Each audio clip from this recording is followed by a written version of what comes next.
Hey guys, this is the man on the street. Let's talk logistics.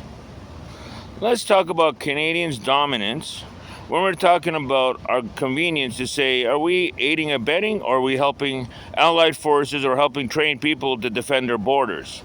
Such it is when it happened before the first invasion in the Gulf War, Desert Storm, and then the second invasion was Desert Shield. Now, historians know what that means.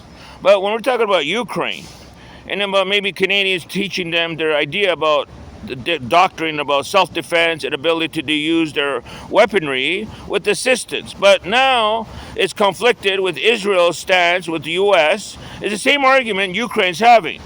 Now, a lot of people that Bill Blair talked about that the Army Reservists is conflicting when you're dividing our country even further. All right. So now we're asking the same question of the U.S. Border Services, and what we're saying is what is matter of fact, right? So if we did have a coalition of forces that trained Ukrainians, and that way, what would say other NATO countries that are abiding, they're opposed that idea, just like their idea about those people in their border areas around all over Iraq, all over Damascus, of those ideas when they're confronting those notations of what's happening there.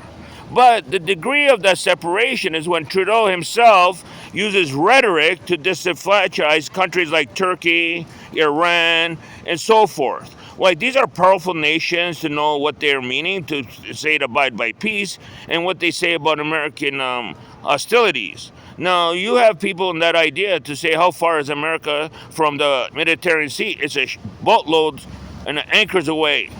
But when we're asking the same argument, we're dividing our country even furthermore.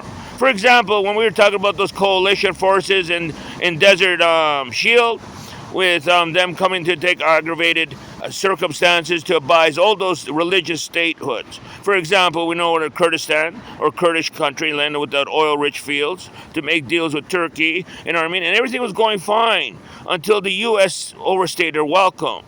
You know, every 4 to 8 years, it depends on the dismay of how they're going to use this hostility using bombs, right? And that what goes on. Now, Canadian stance is uniformly, they still are abiding those sides when those people are saying Israel only, Israel first.